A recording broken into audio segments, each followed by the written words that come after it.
Hello, and welcome back to our live stream. Uh, Today we are doing what we do every week, which is answer your questions on ancient Egypt and the Bible. Now, I don't think we'll be seeing much of Mr. Empty Conjecture today. However, today's live stream is named in honor of bringing our last popcorn review back to life, as it were. So, the rules today are like always, which is super chats have priority. But if you want to ask a non-super chat, we ask that you prefix it with a Q and a colon, so I know it's addressed directly to me. And I ask that you ask the question only once. So when I do scan through for the questions that I haven't answered, I know which ones are duplicates, which ones are answer, and it doesn't get the live stream doesn't get clogged up by duplicates. I also ask that if you ask a question about the Bible, please include the Bible verse or the chapter, and if it is about, say, a foreign word, please tell me what you think the word means, so I kind of have some idea which language and what exactly you're referring to. It just gives me a little bit of context to help me better answer the question. Okay, so let's get into the questions tonight and see where it takes us. So we're going to start off with two non-super chats. The first one is Deanne Salazar. And he asks, shouldn't the languages have a common ancestor biblically because of Noah's flood, based on your view of a global flood? If so, why do we lack evidence and most linguists have abandoned the idea? Okay, well, most linguists abandon the idea because of a phylogenetic view of language, which is that languages break down into several groups. Now, there is sort of the tension here between, say, and it's really not so much the flood, but it's more actually the Tower of Babel narrative that really is a problem here. If we just talk about the flood, you can explain every language as coming from, say, those who, departed. And frankly, there is at least a common basis between all human language. And of course, the more distant you get from, through isolation of communities, the more divergent language becomes. To the point where you even get some, say, human languages that have, say, less of a spoken dynamic and more of a whistling or popping sound. So we do have great diversity in human language. So with that said, you can just say, even if you have a global flood perspective, you can really sort of say, okay, the branches of humanity, sort of do roughly work out linguistically. If you take Asiatic languages, say European, Indo-European dialects, and then you have African and Semitic dialects, being, say, roughly 3 or 4 different branches of language.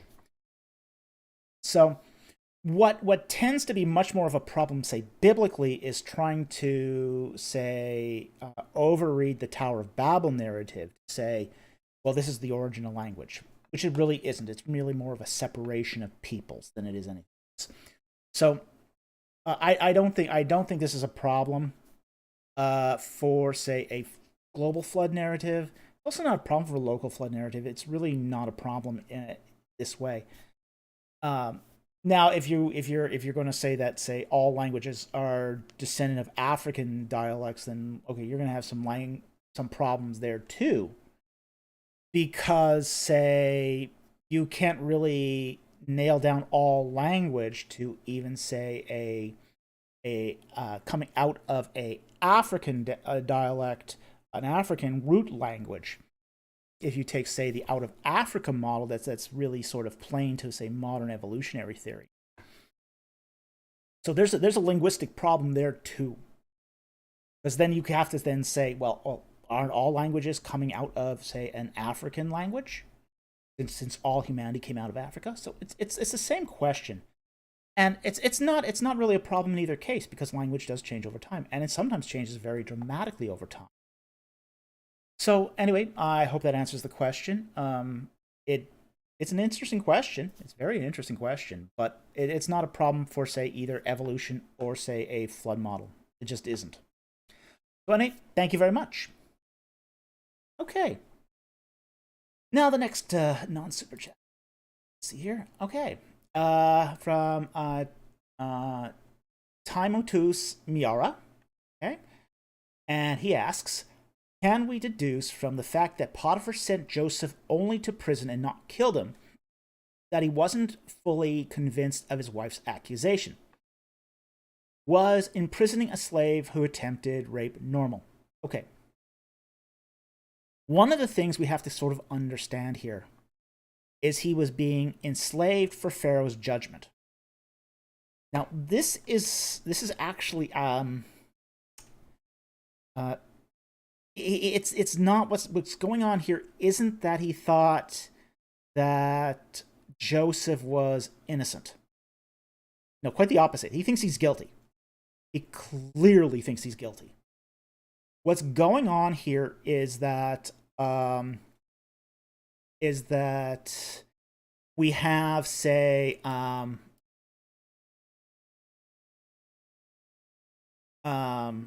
what we have here is going on is more or less that, how do I say this? The slave is actually being remanded over for sentencing and execution. In ancient Egypt, it was actually not permitted to execute a slave by, if you were just a normal person. If you were a king, it's a whole different matter.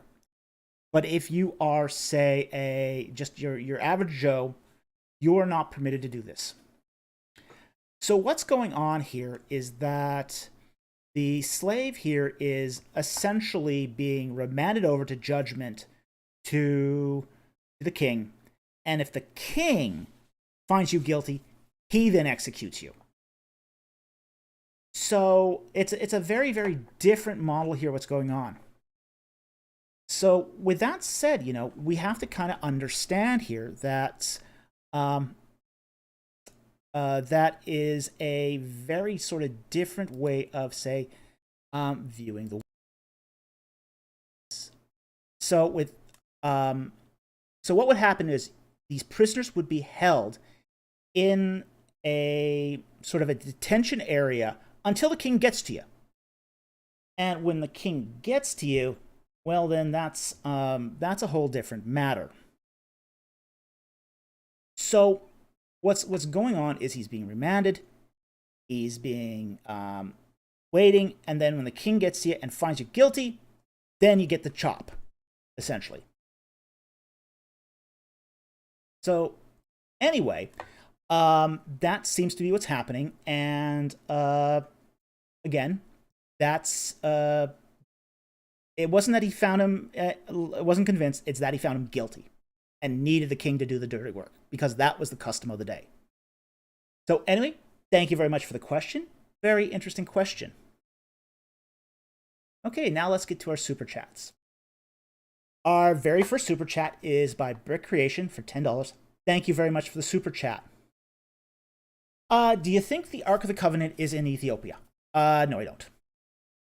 Why would it be in Ethiopia? If so, well, I don't think it is in Ethiopia.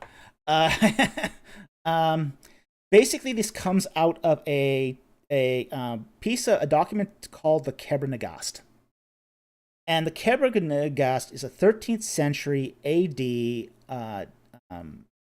mishmash of history that was written in the kingdom of Aksum, essentially Ethiopia, essentially to sort of prop up the failing Aksum kingdom.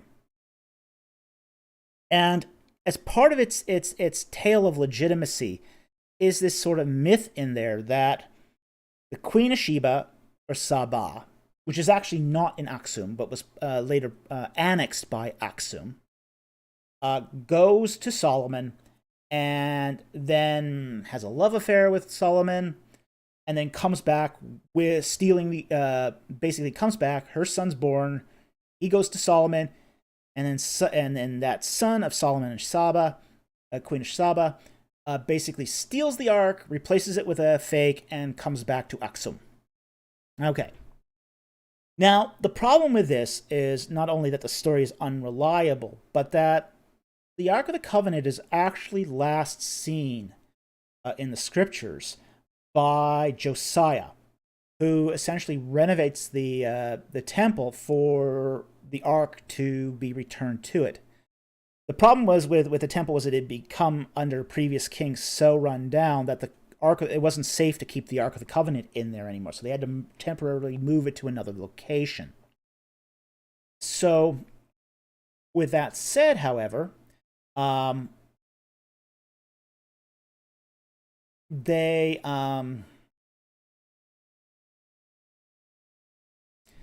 move it and then do the renovations, and then have to move it elsewhere.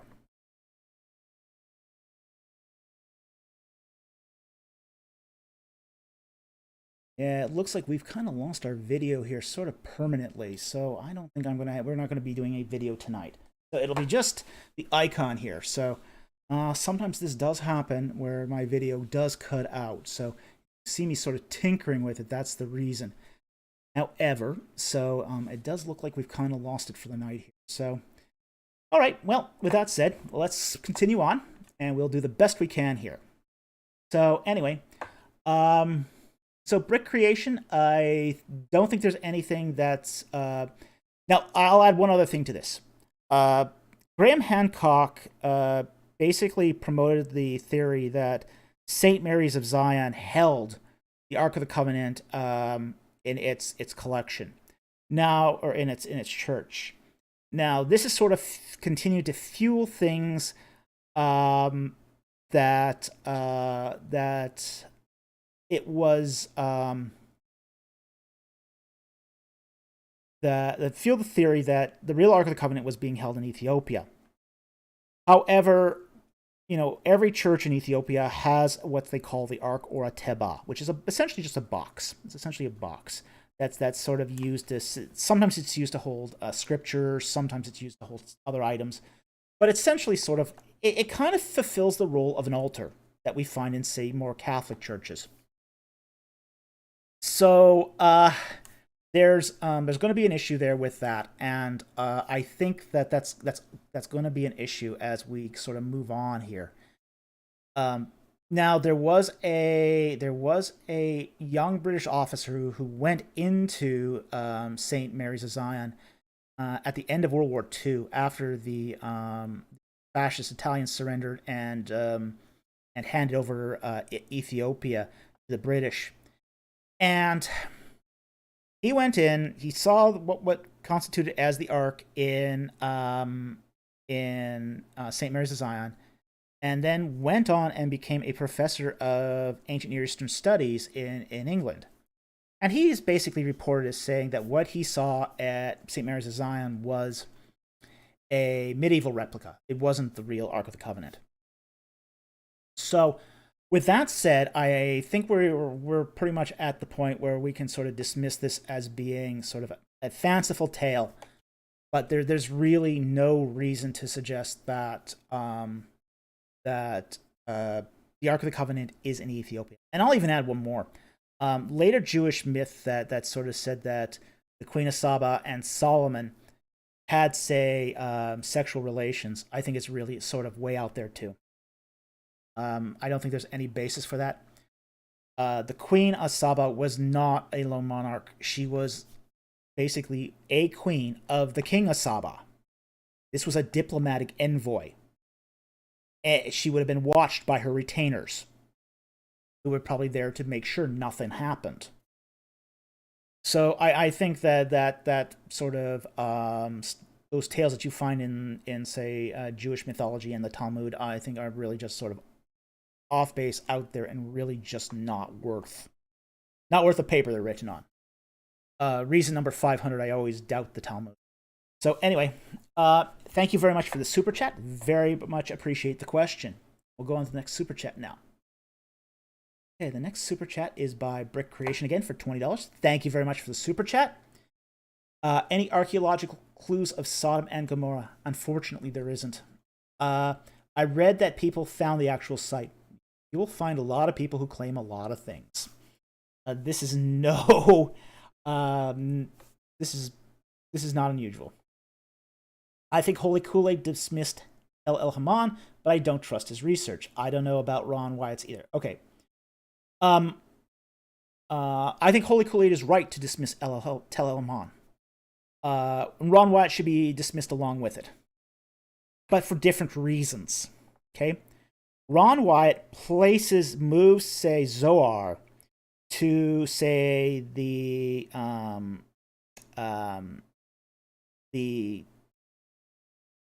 southwest tip of the Dead Sea, and then places Sodom north of that. So I think that's a really sort of unreasonable position. I think what Ron Wyatt claimed was when he found he said he found sulfur nodules. Those weren't sulfur. That's what he found was calcite nodules.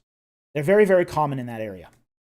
So I think we can dismiss Ron Wyatt's quote discovery right out of hand. Now, Tel El Haman is also, I think, very, very problematic. Steve Collins places Zohar north of, very, very far north of Tel El Haman. I think his identification of a meteor burst is exceptionally problematic.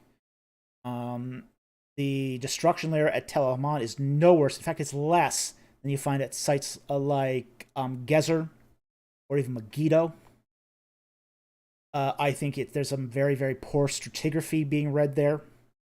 I see some crazy reading of stratigraphy, actually. You know, he'll read a layer of stratigraphy and then another layer, one destruction layer, which he identifies as the late bronze, the middle bronze destruction of Amon. And then 2 feet above, there's another destruction layer. And he says, oh, that's just the same layer. No. That's not how stratigraphy works. It doesn't work that way. It doesn't work where you have one destruction layer and 2 feet of mud fill and then another destruction layer. It doesn't work that way. I think his dating is all wrong. He dates the destruction of Tel Haman to the mid-17th century, which is contemporary with Joseph. So I think that in this particular case, both Tel El Haman and Ron Wyatt's site are not Sodom. So I don't think either one here is possible. Now, my thought is Sodom is still out there, waiting to be found. We just haven't found it yet. Many sites are still unlocated, so that's not unusual in this field. So I do think that there's still the possibility of finding it. I just don't think Steve Collins has found it, and I don't think Ron Wyatt found it either. So anyway, thank you very much for the generous super chat. Very much appreciated, and I hope that answered your question. Okay, and a third super chat we go to, again, by Brick Creation for $20. Thank you very much for the super chat. Okay, what's your opinion of the Gabriel Revelation Stone, that it mentions a second Messiah from the tribe of Joseph Ephraim? Would this contradict the New Testament or give more information of God's plan? Well, I think it could be neither. My opinion here is that it's an interesting stone. It dates, and assuming it's not a forgery, we have to remember it is an unprovenanced discovery. It was one of those discoveries that ended up on the antiquities market, and a lot of discoveries on the antiquities market are forgeries. But right now, the consensus of scholarship is that it's genuine, although there's some it's cautiously sort of designated as genuine. But assuming it is genuine for the moment, it is sort of consistent with what we would find in, say, Second Temple period Judaism. It based upon the paleography, dates somewhere between the 1st century BC and the 1st century AD. And if we assume it's genuine, it's not that it would contradict the New Testament. It's just not. It's a piece of writing outside of it. So, it talks more about it's sort of positing the idea that Gabriel is the coming Messiah. So it is sort of an apocalyptic view of it. It's a view of messiahship. There were a lot of different views of the Messiah, floating around in the first centuries, of the Common Era. So that's very very typical of Second Temple period Judaism. So it wouldn't be scripture, not even close to scripture. So it's more, you would kind of consider it more along the tail time, sort of more along the line of, say, the story of the Book of Enoch, or basically outside literature. Literature that's outside of the canon might inform it a little, but really isn't part of, say, the mainstream of, say, of that trajectory that led to the New Testament. So, anyway, I hope that answered your question. Thank you very much for the super chat. Very much appreciated. Okay, so let's get that again here. See if we can get that. I'm going to give one last attempt to the video here, see if we can get that going, and if we can't, well, we'll just have to do it. Here too.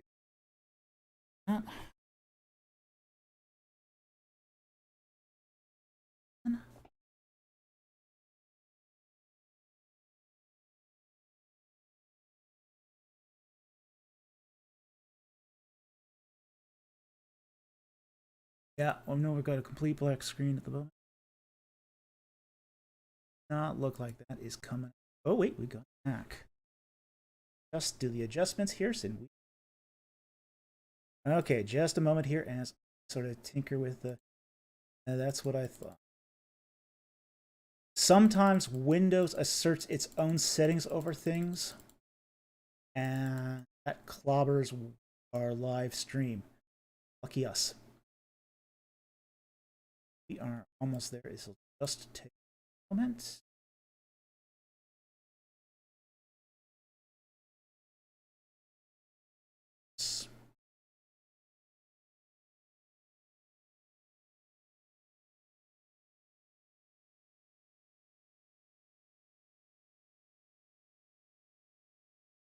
Aha! Lucky us. We are back in business. Okay. Wow. Yeah, the gremlins are out to get us today. Okay. So let's start up widget here. Loading. Okay, we are in here. And the next super chat is Cataphract3. All right. Wow, thank you for the super chat, and thank you everyone for your patience with the technical difficulties. There it goes. That did not take long for it to go down again. Okay. I'm going to have to work this out another time. So, wow, that did not last long. Thank you, Windows, for your beautiful support of our drivers. Oh, boy. Okay. Oh, Cataract3, $5. Thank you very much for the super chat. Listen to a song called Black Seeds of Vengeance, and it said Amalek harassed the Egyptians. Did Amalek have a bad reputation outside the Bible? Well, this is one of the problems with Amalek. Is we don't actually have any extra biblical sources for Amalek. So we don't actually have any extra biblical sources for Amalek. So we're not really sure what they were. We know they were dwellers in the Sinai, but apart from that, it's really, really hard to say much more. Maybe with some more study, we might find out a little more, but I don't think there's been also a lot of attention paid to Amalek either. So there isn't anything that we can say immediately it comes to mind as a biblical source. We know that they lived in it, if they did exist, and I'm pretty sure they did. They sort of lived in an area where Egypt didn't have a lot of sort of interest or control, which is probably more along, say, the Sinai, on, say, its northeastern boundary. So that's a sort of an area where the Egyptians kept out. And frankly, Amalek wouldn't have actively engaged the Egyptians because the Egyptians were a big organized army. So it wasn't something that they really cared about too much.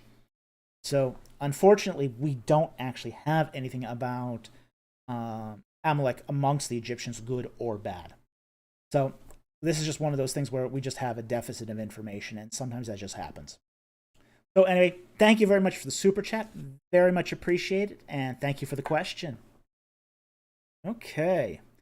Matthew Harrell for $5. Good to see you again. Hi, Dr. Falk. I hope you're well. Well, thank you very much. I am well. Why do Psalms say, "Arise, O Lord," for example, in Psalm 3:7? It reminds me of Amun-Re instead of actual God. Well, let's take a look at what it says. So Psalm 3.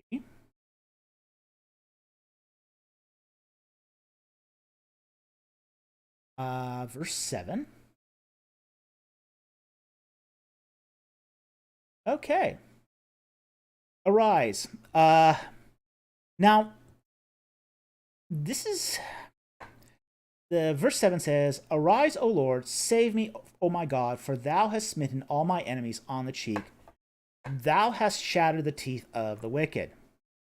Now, the word arise here is the word kum.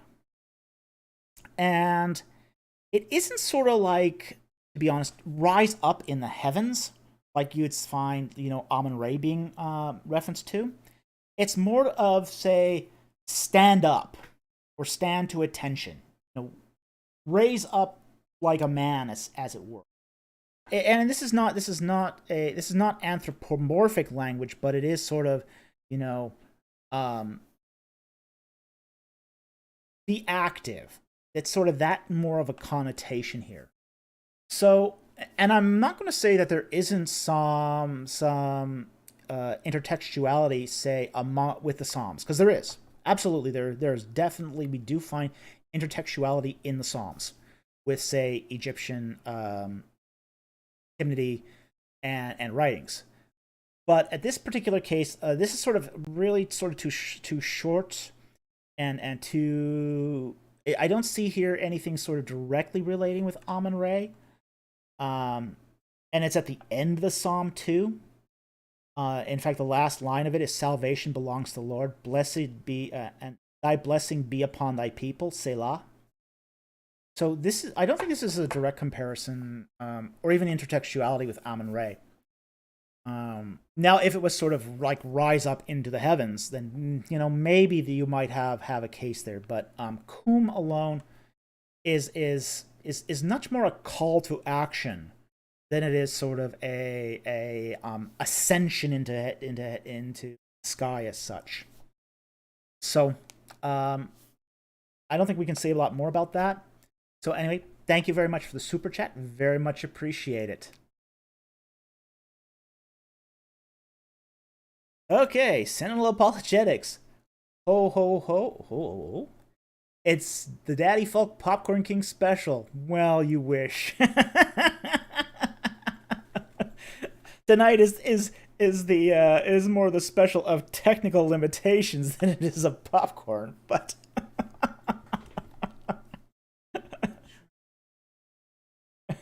Yeah, okay, the video got shorted out by the mana machine, it looks like. Been making too much popcorn with the mana machine. The radiation fried the camera.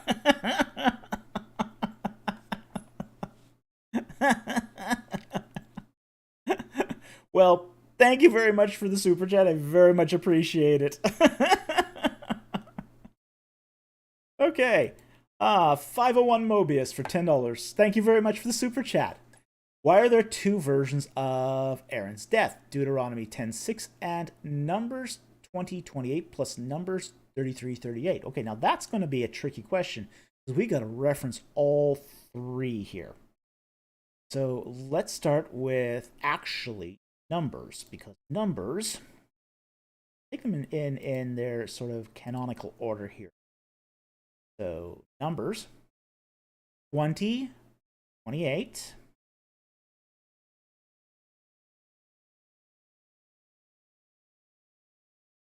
And after Moses had stripped Aaron of his garments and put them on his son Eleazar, Aaron died there on the mountain top.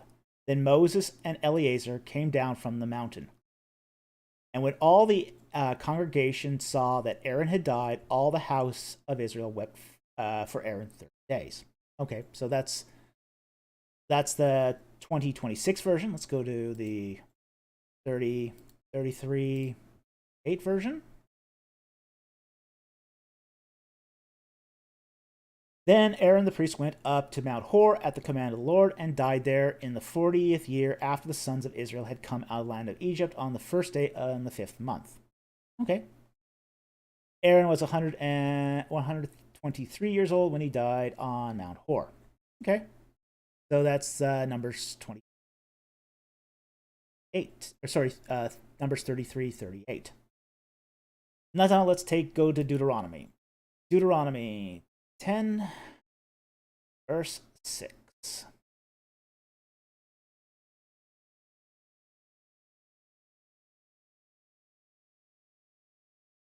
Now the sons of Israel set out from Beeroth Bene Jaakan to Mosherah.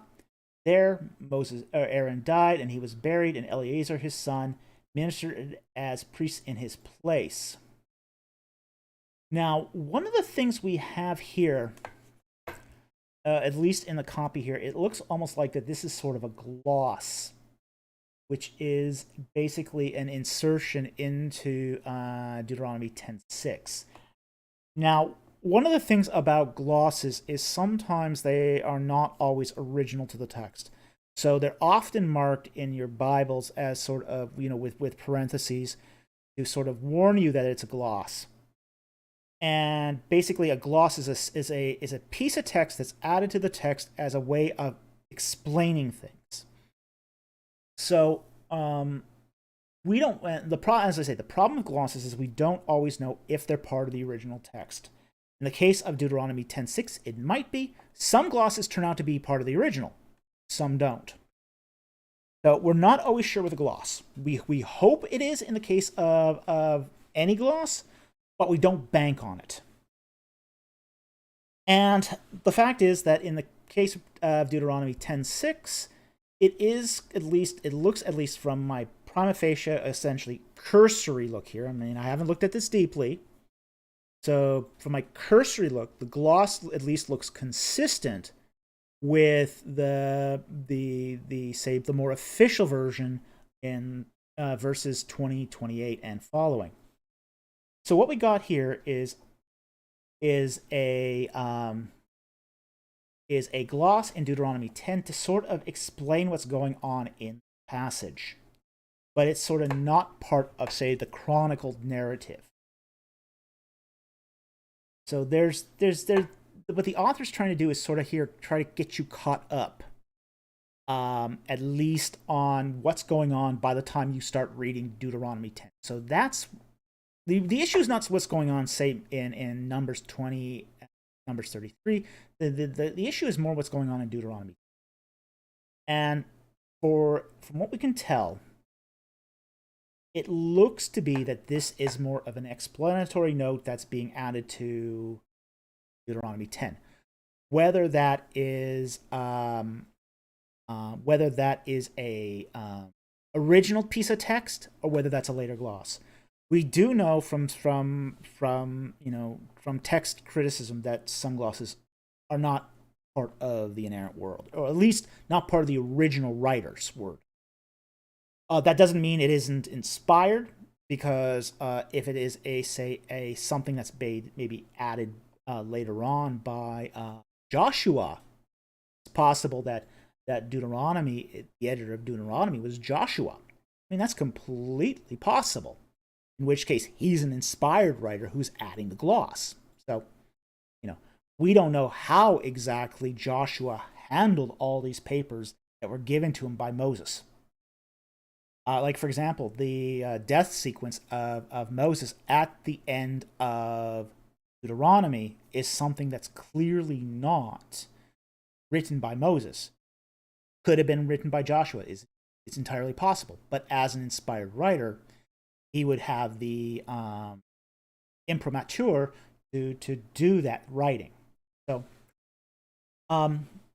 it's just Deuteronomy 10 say looks to be verses 6 through 9 seem to be just something that's added there to give you a little extra information as you're reading Deuteronomy. That's the whole reason it's there.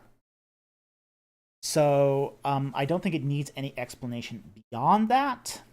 It's basically hearkening back to what's happening in Numbers 20, Numbers 30. So anyway, that's sort of the way I best see the reason why there are two versions there of Aaron's death. One is, say, the original chronicle of his death, and the second is sort of a synopsis to get you back up to date as you read Deuteronomy 10 and following. So anyway, thank you very much, 501 Mobius. Good to see you here tonight. Thank you very much for the super chat. I very much appreciate it. Okay. Angel VWM for $10. Thank you very much for the super chat. Do you understand the context of Psalms 82 and how it fits with John 10:34? Let's see. Now, Psalm 82, as I look it up here, is the Sons of God psalm as I best recall.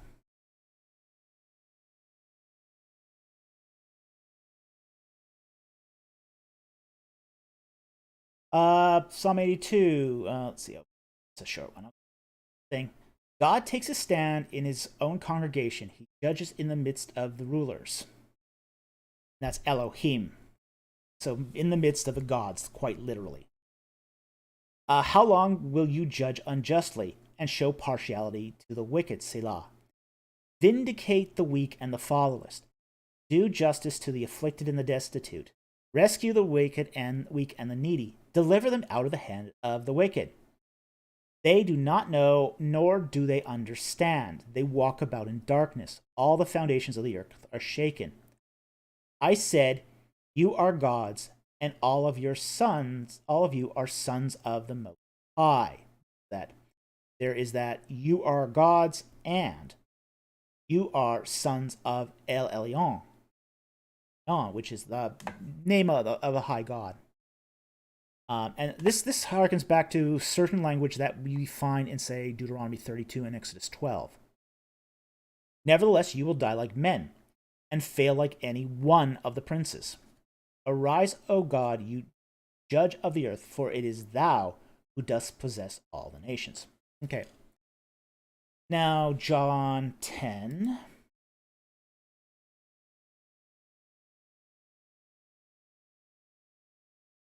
$34.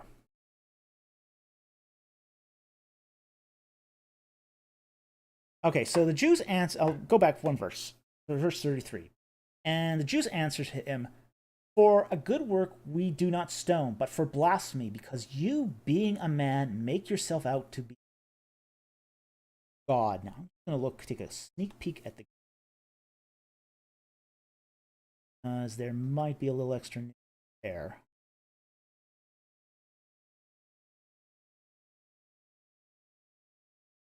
So, in verse 33, it is used without the definite article. So, not the God.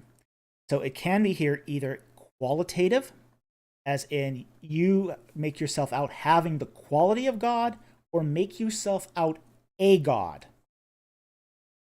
So, that's sort of the sort of the context of verse 34. And then Jesus answered them, saying, has it not been written in your law, I said you are gods? And that's the reference to Psalm 82. Okay, so now we've got several things going on here simultaneously. You do have Second Temple period literature happening here, where there is in the Iron Age you have the Council of Gods theology. This is something that's been written about in extreme detail by Michael Heiser. And this is something that sort of gels in the Second Temple period. We can see it earlier in, say, the early Iron Age, where the idea is that God is the high God, Yahweh is the high God over a council of lesser gods, who are in control of various nations. And there is some definite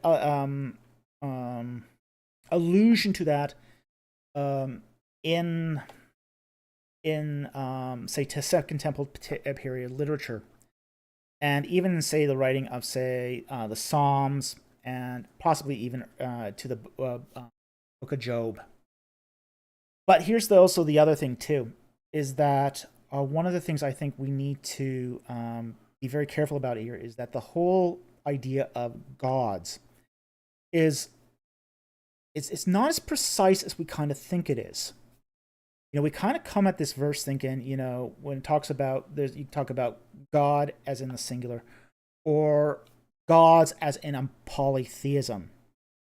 And those are categories that we find in that scholars used in the 19th century AD, but we're recognizing now are a lot more fluid than that. For example, the whole like when we look at say the term God in say Egyptian literature, this is actually really clear, because a god in Egyptian literature can be anything from a little lackey imp-like spirit to a high god Amun-Re. It referred to any non-human spiritual deity. I think that same sort of definition commutes over to, say, the Hebrew concept of God too, where it is not just the term God, not just refers to, say, Yahweh, but it also refers to lesser beings or lesser divinities as well. The concept is called monarchic monotheism.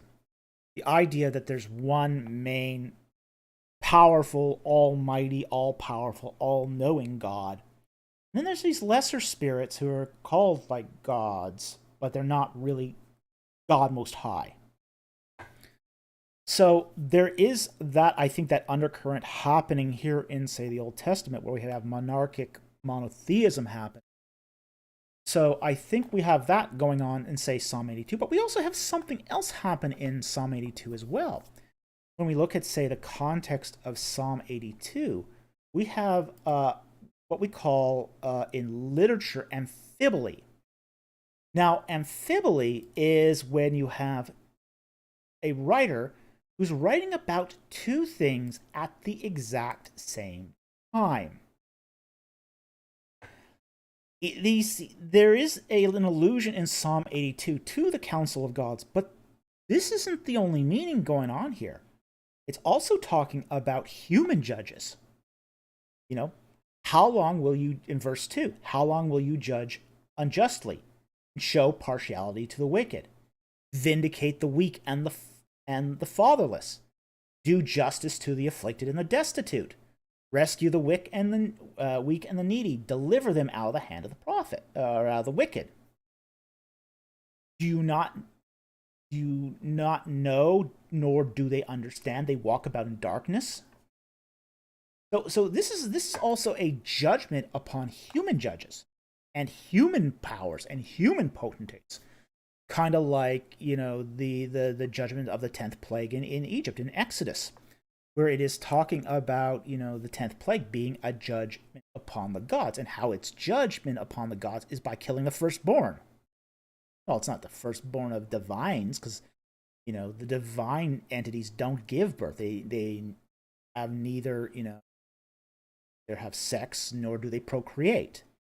Humans who procreate. So you got in, say, Exodus a reference to, say, the gods of Egypt, but it's actually talking about human beings here. Same thing in Psalm 82. You have both going on here. You have this identification with the Council of Gods, and you have the gods as a reference to human judges. So when in John chapter 10, where you've got, say, that Jesus reminding them, hey, you know what? You know, you accuse me of blasphemy for saying I am God, when, you know, Yahweh himself has called you gods. If Yahweh himself have called you a god, how much more is the Son of Man, second person of the Trinity, also not God? So that's the context. That's what's going on in these passages. And anyway, I think that sort of covers sort of the relevant issues of these passages.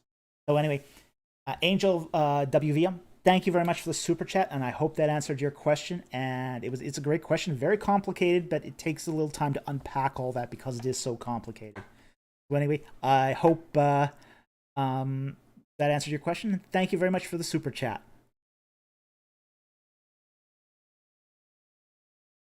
Chris Knoll for $1.99. Please pray I follow Christ daily, forever. Well, we'll pray for you. Basically, we hope that you do follow Christ forever, because he is the way, the truth, and the life. No man comes to the Father except through him. So anyway, thank you very much for the super chat. Very much appreciated, Chris, and God bless you.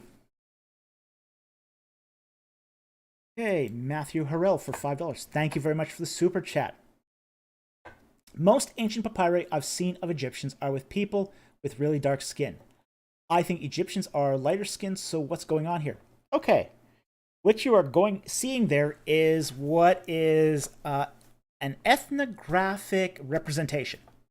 Okay, basically, when Egyptians painted their papyrus, they had a pretty large palette of ink. You know, and we find palettes from the ancient world of basically paint blocks, which contained blocks of ink. And of course, you have black ink, but they also had red ink. They had red ochre ink. They had varieties of blues and greens and yellow ochre ink.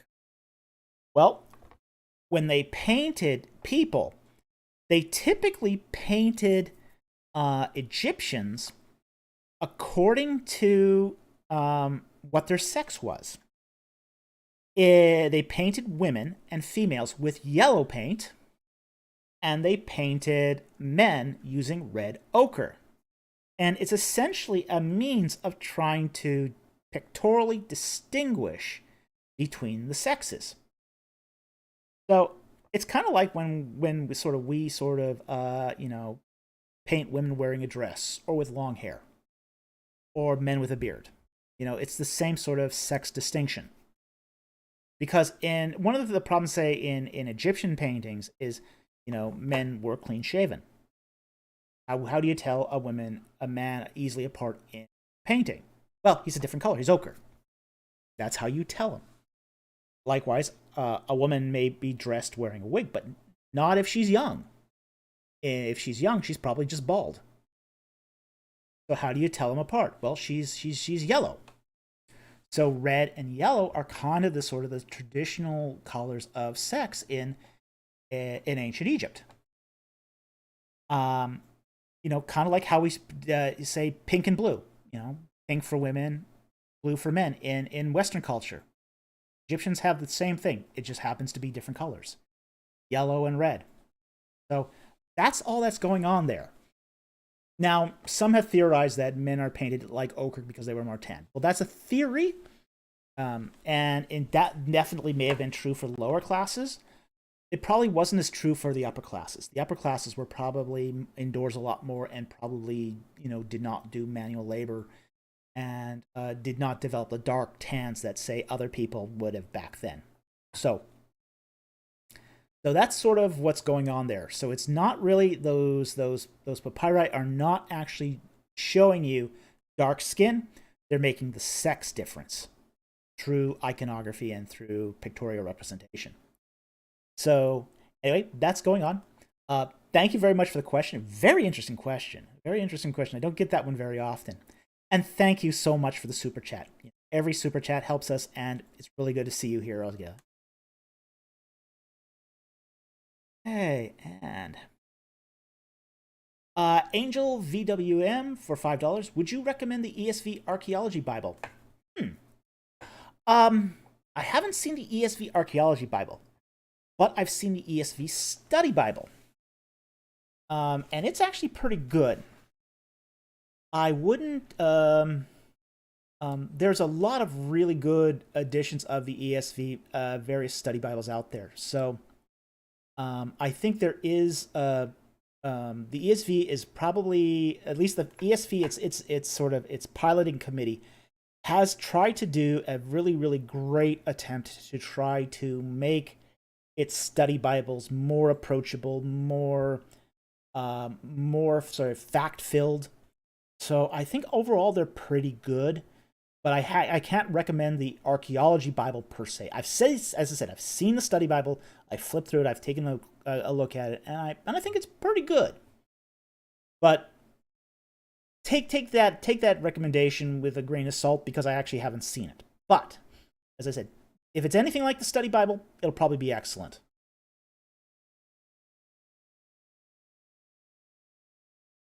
So anyway, thank you very much for the super chat. Very much appreciate it. Hey, mystery flavor for $10. Thank you very much for the super chat. Very much appreciated. And really interesting name. Are there any similarities or contrasts between the Egyptian creation myths and the Genesis account that are important to understanding the Genesis account? Well, yes, there is. Two immediately pop to mind.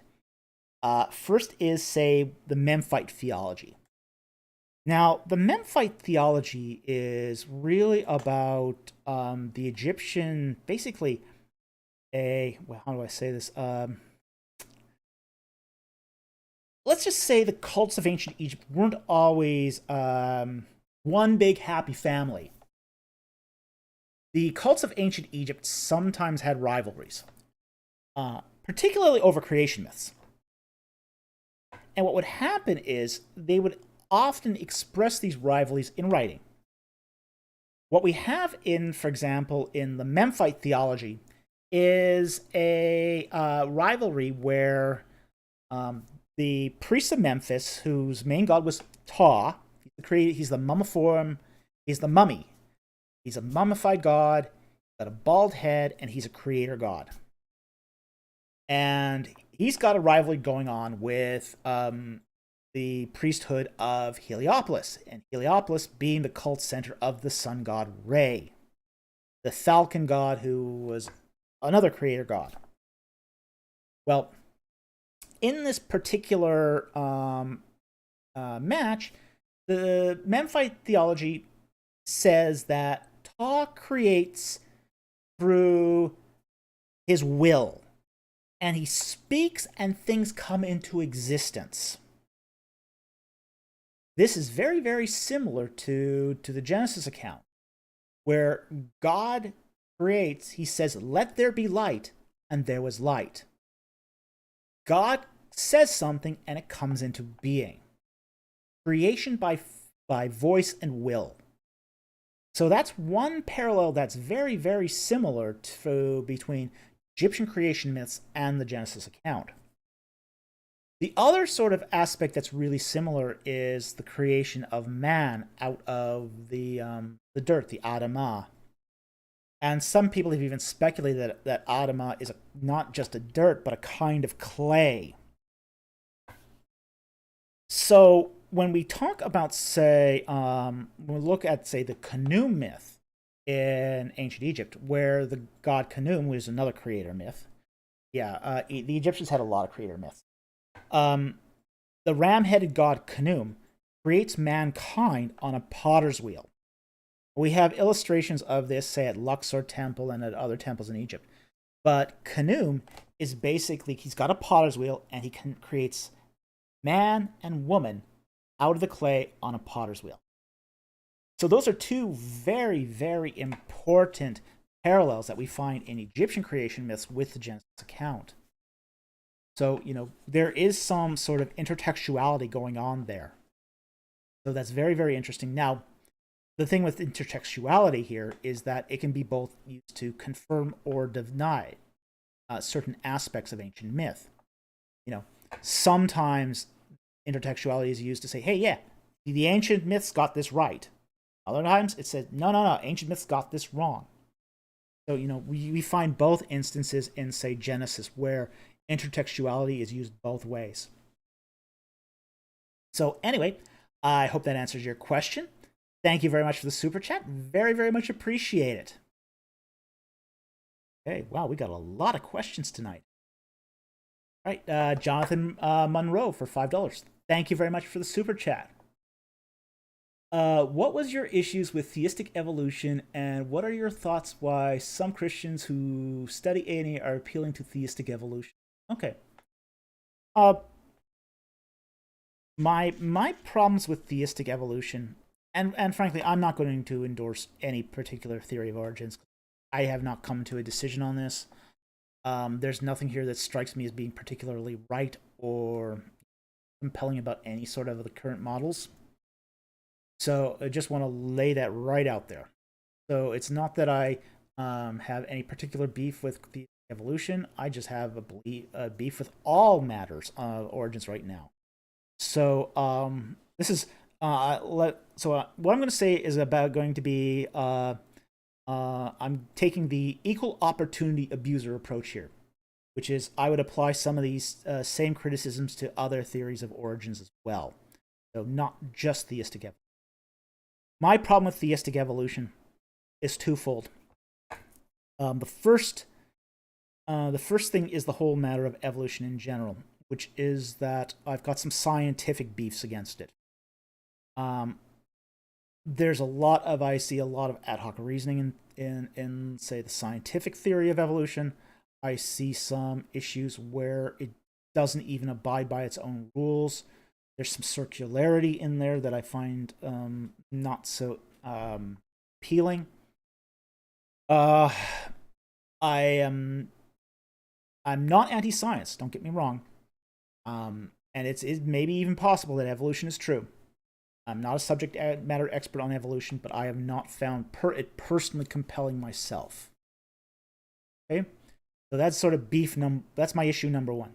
My issue number two with theistic evolution, I should say I have three beefs with it. The second thing about theistic evolution I find that's not so compelling is the attempt to graft, say, the day-age model onto evolution. And it does it sort of does violence to the structure of Genesis. Genesis is not trying to lay out a scientific model of the origin. It's just not trying to do that. It's trying to give you analogical language of a temple. Space is created and space is filled in a temple sort of dynamic.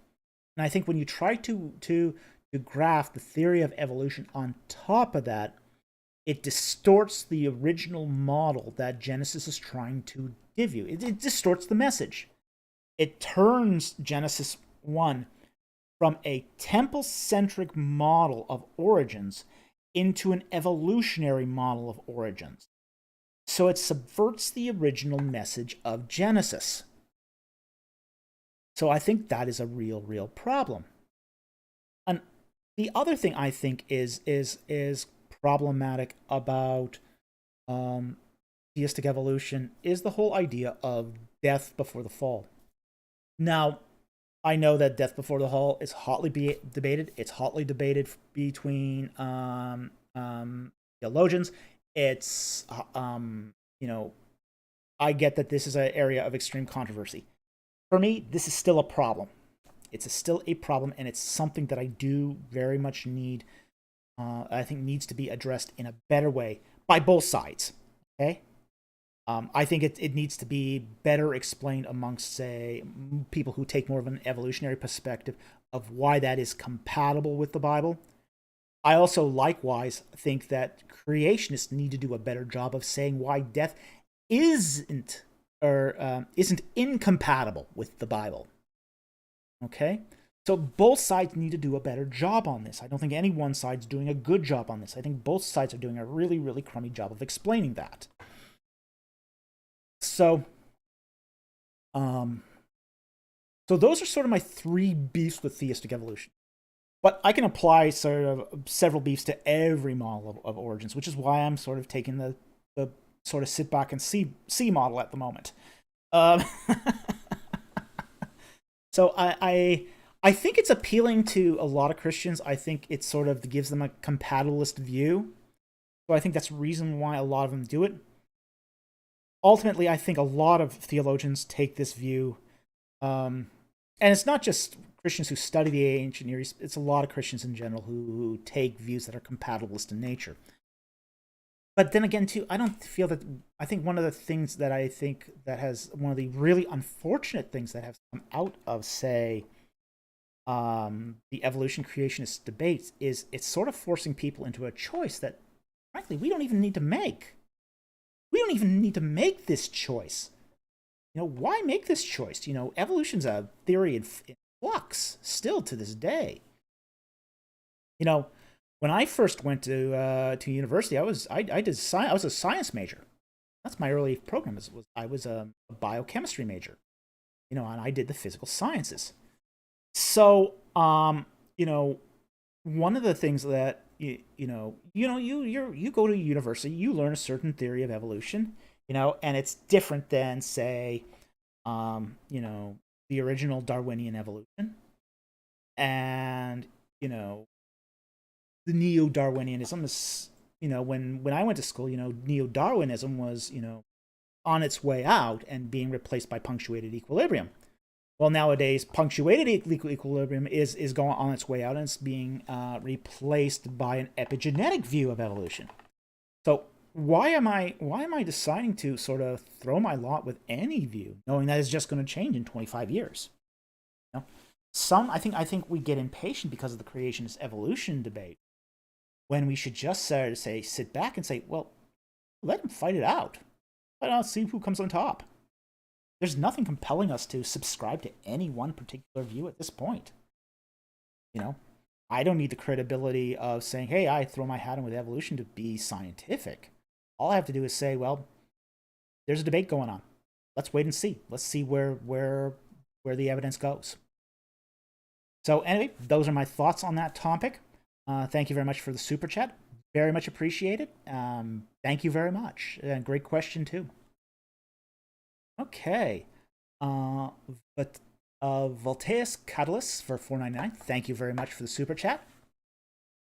What do I think is behind the expanded stories of Moses and Josephus? Thinking of Moses' adopted mother, Thermutis, and Ibises, and the ibises in baskets. Okay. What's going on in the stories by the expanded stories by Josephus is playing sort of the first century AD game of whose culture is superior. Now, in the first century of the Common Era, there was this debate. It was believed amongst all the cultures around the Mediterranean that the oldest culture was morally superior. And you could win a debate by just saying, well, my culture's older. My culture's older. The wisdom is older. Therefore, you should listen to what I say morally, ethically, factually. Yes, it is an appeal to tradition, and it's fallacious, but it was the reasoning back in the first century. And what happened is Josephus got into this debate with the likes of people like Appian, where Appian's arguing, oh, the Greek culture is the oldest, therefore you should listen to us. And Josephus is going, well, the Jewish culture is older, you should listen to us. So part of what Josephus is doing by expanding the stories of Moses is he's giving credibility to the antiquity of the Jewish culture. So everything he does in there is sort of has to be placed in that light. That there's sort of a measuring contest going on between Josephus and Appian. So that's what's and Josephus is sort of pulling on every sort of myth and reading and telling that gives those stories antiquity. And the older, the better. Even if they come from, say, the more questionable sources. And Josephus used many questionable sources. And for example, his recollection of of the writings of Manetho to say, point to the antiquity of the Exodus is incredibly fraught with error. Incredibly fraught with error. In fact, the situation with Manetho is so bad because we actually have seven copies of Manetho preserved. Each one of those copies has a different timing for the Exodus, which pretty much implies that Manetho never talked about the Exodus at all. But Josephus picks one that sort of centers around the Hyksos, and that's definitely not a good reading of this. So there's a lot of problems with Josephus's work. I will say this though. Josephus is very, very sound when it comes to, say, contemporary history. So when he goes back, say, around 200-ish years, he's okay. If he gets back any older than that, it starts getting very problematic very quickly. And I think some of this is the preservation of the sources he's using and his inability to select good sources. So anyway, that's my thoughts on Josephus and his expansion of the stories of Moses. Anyway, thank you very much for the question. Very much appreciate it, and very much appreciate the super chat. Yay! Dragon of the Mississippi for $5. Thank you very much for the super chat. What are your thoughts on Seth Fleischman's observation on the parallels between Samson and Mopsus? Any cosmic horror suggestions behind H.P. Lovecraft? I'm going to have to admit almost complete ignorance on this one. I think you mean Samson and Moses. I don't know Seth Fleischman's view. I wish I did. I'm gonna, again, this is one of those areas I'm just gonna have to say I don't know. Haven't read his view on this, and I'm not aware of any direct parallels between Samson and Moses or Mopsus. I hope you mean Moses, but if you didn't, that's okay too, because again, I don't know Fleischman's view. So I can't answer that, unfortunately. Now, as far as cosmic horror suggestions besides H.P. Lovecraft, I'm not a big reader of horror. I'm a great reader of science fiction. I will admit, though, I did read, there was a very good anthology way back on, I think it was called The Voice of Cthulhu, which basically not only collected all of H.P. Lovecraft's stories on Cthulhu, but also included the writings and short stories from many other authors who built on the Cthulhu mythos. It was a fabulous anthology, really wonderful. But that's pretty much as far as I get on dark horror. I'm not, as I say, I'm not really into horror per se. Now, ask me about vampires. Vampires I know very well. Vampires, I've done a lot of study on vampires.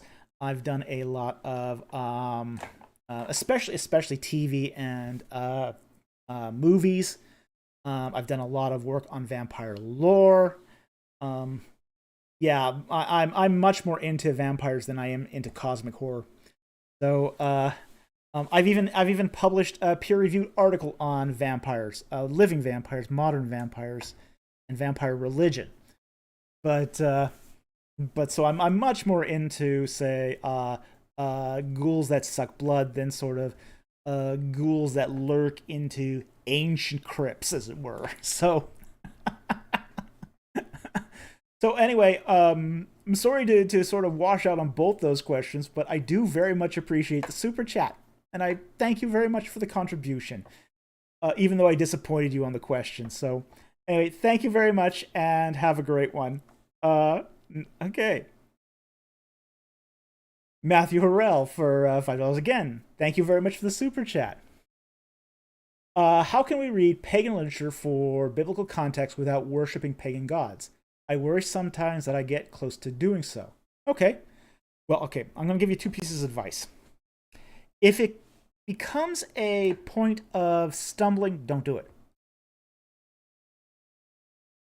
Okay, if you start reading ancient literature and you start getting sort of the feeling that you should be worshiping ancient pagan gods, then it's not for you. Now, do I think that reading pagan literature is automatically worshiping pagan gods? Obviously not. Obviously not. You can read any piece of literature with a certain lens, and it's just reading. I can read Egyptian mythological texts all day long, and I get no compulsion to ever worship any ancient god. If anything, reading this stuff is almost a anaphylaxis, or what's it called? Basically a protection almost against it, because you kind of see the ridiculousness of it. But you can read this stuff in the light of just history and culture, and just read it on the way, say, somebody try to read it through the eyes of, say, somebody in the ancient Near East, how they would read it. So you don't have to read this stuff in a way that anywhere near constitutes worship. You can read it just to study it. But if it is a stumbling block, then definitely don't. So this is more of something that you have to weigh your own heart on. So if your own heart says, yeah, my heart would follow after this, definitely don't go there. It's like it's a little bit like an alcoholic, who always struggles with alcohol. He says, to you, well, I want to, minister to fellow drunks, so I want to go to the bar. Well, you'd advise against that. It's like, well, are you sure you can handle that? Can you walk in a bar and not take a drink if you're an alcoholic? It's the same deal. If you have a propensity towards worshiping pagan gods, you shouldn't be reading the literature. But very, very few people do. A lot of people can just read it and say, oh, well, okay, I can sort of see this parallel. But we also realize that the Bible is not worshiping pagan gods through interaction with that literature. It's worshiping Yahweh. And as a Yahweh worshiper, I can read that literature and it doesn't affect me one bit. Most people are going to be able to read it and it's not going to affect them one bit. You would be in the very extreme minority if it did affect you in that way. But there are some people who it does affect that way. And if you are, stay away from it. If not, it's a great source for ancient culture and ancient points of view. So anyway, that's what I would advise. Hope that helped. Thank you very much for the super chat. Very much appreciated. Okay, Sentinel Apologetics for $5 Australian. Thank you very much. Since you're trapped in a circular waveform bubble, you need to crank out some emic grunge Egyptian music, especially with that kick-ass facial beard. I'm afraid that kick-ass facial beard is getting grayer with the more and more I stay on YouTube. I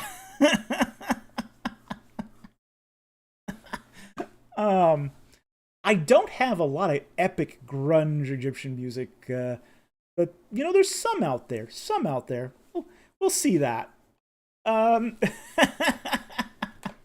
do like the circular waveform bubble over, say, sort of the expanding, contracting circle. I do think it's a much more characteristic and dynamic waveform bubble than, say, just the typical expanding and contracting circle that you normally see on, say, StreamYard. So yeah, I like this one better. It's more me. So I will look into that epic grunge Egyptian music though and see what I can find. Thank you very much for the super chat, and thank you for joining us tonight. It's really cool to have you here. Okay. Matthew Harrell again for $5. Well, thank you very much. Last question tonight. Oh, you shouldn't make those promises. Is there a Near Eastern way of looking at Lady Wisdom and Lady Folly in the Book of Proverbs? God bless you and your wife. Good to see you. Well, it's good to see you too. Um, yes, actually, indeed there is. We do find wisdom personified in other ancient Near Eastern literature, and it is often personified in the female form. So, this is actually not that uncommon. We see, for example, and I believe, I think it is in, say, Mesopotamian wisdom literature, where wisdom is given sort of the feminine form and oftentimes anthropomorphized. So, absolutely, I think there is an ancient Near Eastern way of looking at this. So that's not just exclusive to Proverbs. So it's not. It doesn't seem to be that unusual. Now, I don't know off the top of my head if it's also in Egyptian literature. I'd have to look it up. The Egyptians do talk about wisdom. I don't know what gender they use. I haven't looked at it that closely. There is, as I said, the collected wisdom of that's now been published on Mesopotamian literature, and I believe I saw it in there. So that's, I think, where I last saw it. But yeah, absolutely. I think it is something that we do find. But then again, too, ancient Near Eastern literature had a great virtuosity of metaphors, similes, figurative language. Personification and anthropomization was definitely a part of that repertoire. So, absolutely, I would say that there was. So, thank you very much for that super chat. Very much appreciated. Okay, and on here from Christopher Larson for $10. Thank you very much for the super chat. What do you feel Ramses II was like? We have a letter from Amenhotep II which reveals him to be a man you would not invite to a dinner party. Do we have anything similar for Ramses II? Okay. Yeah, we do actually. One of the things that we have, one of the characteristics that we learn about Ramses II at the Battle of Kadesh is that he's the sort of person that charges in without thinking. He's the sort of, like, one of the things is at Kadesh, the Hittites set up a trap for him. He comes in with his armies, and he comes in and he sees Kadesh, the city Kadesh. The gate is open. The city seems to be empty. And so he starts making his move towards Kadesh, where the Hittites occupy the valley leading up to the city. So they essentially bait Ramses to moving forward into the city. And then at that point, what happens is the Hittites start streaming down the valley and hit Ramses II's army from both sides before his entire army is there. And then at that point, Ramses II has to fight for his life. And the battle is almost over already when the Hittites, start get distracted and start pillaging bodies. At that point, the fourth army of Ramses II, the division of Seth, they come in and they save the day. Okay, but what we learn from this is that that Ramses II was sort of a very sort of headstrong, impetuous, charge in all guns blazing kind of guy. And in some ways, this sort of explains his actions at, say the Reed Sea, where you got the Reed Sea going split and the army just charging in. Fools go where angels fear to tread. So we do have that sort of aspect of his character that are preserved. Now, in the case of Amenhotep II, we do have his physical prowess being sort of emphasized. His ability to hit a small bronze target with a bow and arrow while on horse, basically on chariot, which is actually an incredible achievement. I mean, that is an achievement worth. I mean, it's a sign of marksmanship.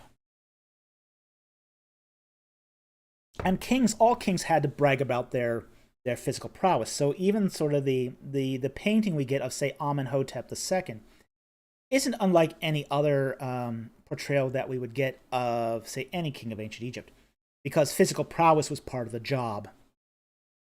For example, the Het Seb festivals that were supposed to take place on the 30th year of a king's reign was essentially the king at this, quote, festival had to run an obstacle course while everyone watched and see that the king was still fit enough to do an obstacle course race.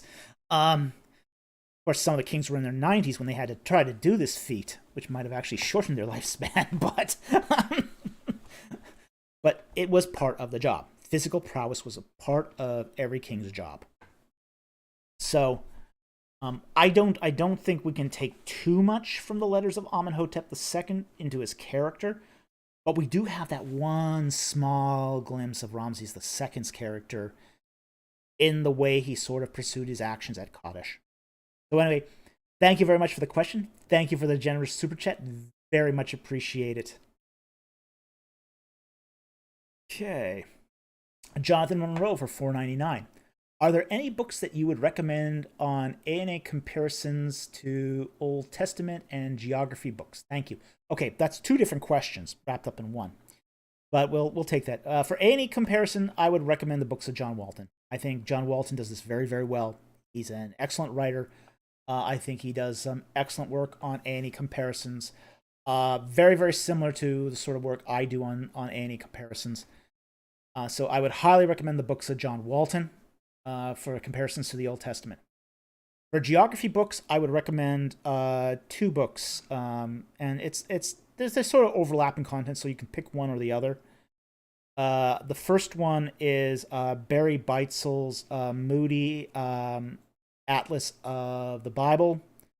I think it's in third edition now. It's excellent. It's got great maps. Got pretty good text too. It's very, very good.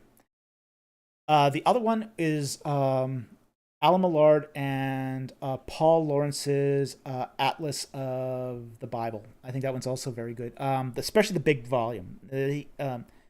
Paul also writes a smaller one, which isn't quite as good. It's kind of in a condensed, abridged version of that larger volume. But the larger volume is very good. So I would recommend those for geography books of the Old Testament. I think Barry Beitzel's book gets a little more into sort of the details of some of the, say, geology and, say, terrain that Millard and Lawrence doesn't quite get into. So I think if I have the choice, I usually pick Beitzel over Millard and Lawrence. But they're both good. You won't go wrong with either. But what you're going to get, say, in the case of Beitzel's book is a more geographical perspective, because he's a professional geographer who does basically geography of the Bible lands. Whereas in the case of Lawrence and Lard, you're going to get a much more historical, archaeological perspective of the, say the geography. So that sort of kind of gives you the sort of the difference between the two books, or the two set to the books here. So anyway, I hope that answered your question. I very much appreciate it. Thank you very much for the super chat, and great question. Okay. Got another one here from Michael Beeson. Good to see you for $10. Thank you very much. It's been too long since I asked a fatuous question. Ooh. So what is the best fantasy depiction of pseudo-Egyptian culture, and why is it Terry Pratchett's pyramids?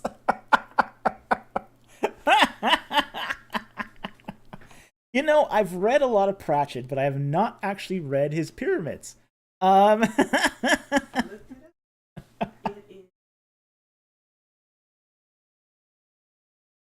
Ooh, it's a part of the Discworld. Well, that explains it, because I actually haven't read any of the Discworld. I have read a fair bit of Pratchett, but I have not read his Discworld series.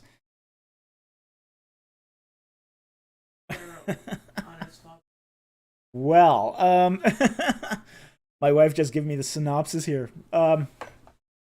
I don't know what the best pseudo-Egyptian culture is in fantasy.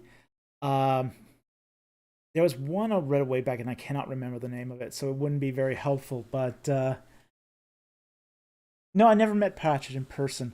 I've met a lot of writers, science fiction and fantasy writers in person, and that's because I used to work on staff at science fiction conventions. So I got to meet a lot of science fiction authors in my time. So, I unfortunately I can't answer your fatuous question here, but it sounds very provocative. Okay. Uh, but anyway, thank you very much for the super chat. I very much appreciate it.